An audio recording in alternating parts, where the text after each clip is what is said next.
சாப்பிடவே மாட்டேங்கிறான். இவன் சாப்பிடாமே இருக்கான். ஏன் இப்படி பண்றானே தெரியல. பழத்தையே சாப்பிட்டுட்டு இருந்தா எப்படி பத்தும்? சோறு கீது தின்னாதானே அப்படின்றது இப்போ. நம்ம சிவகார்த்திகேயன் தரமான ஆக்டர் தான். ஃப்ரூட்ஸ் ரொம்பவே ஒரு நல்ல ஐடியாங்க, எனக்கும் ரொம்ப பிடிக்கும். ஆனால் அவங்க அம்மா சொன்னதில் ஒரு இன்ட்ரெஸ்டிங்கான பாயிண்ட் இருக்குது. அதை என்னன்னு தெரிஞ்சுக்க இந்த வீடியோ ஃபுல்லாக பார்த்துடலாம். பட் ஃபாலோ பண்ண மறந்துடாதீங்க. 2 kg வெயிட் லாஸ்ன்னு சொல்கிறாருன்னா அவர் வாட்டர் லாஸை சொல்லலை, அவர் சொல்கிறது ஃபேட் லாஸ். ஃபேட் லாஸ் உங்களுக்கு ஆகணும்னா ஃப்ரூட்ஸ் சாப்பிட்டா மட்டும் பத்தாது. ஏன்னா ஃப்ரூட்ஸில் ப்ரோட்டீன் கிடையாது.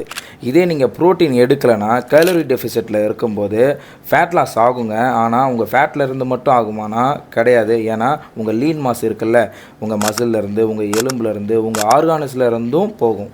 இதே ஃப்ரூட்ஸோடு சேர்த்து கொஞ்சம் ப்ரோட்டீன் ஆட் பண்ணி கேலரி டெஃபிஸோடு சேர்த்து எடுத்தோம்னா ஃபேட்லேருந்து அதிகமாக போயிட்டு லீன் மாஸ்லேருந்து ரொம்ப கம்மியாக போகுங்க.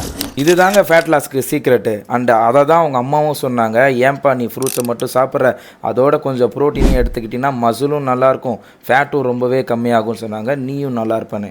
அண்ட் நீங்களும் ஹெல்த்தி வேல ஃபேட் லாஸ் பண்ணணும்னு நினைக்கிறீங்கன்னா இந்த வீடியோவை லைக் பண்ணிவிட்டு கமெண்ட் பாக்ஸில் ஃபேட் லாஸ்ன்னு கமெண்ட் பண்ணுங்கள். நானே உங்களுக்கு தேவையான டீட்டெயில்ஸை ஷேர் பண்ணுறேன்.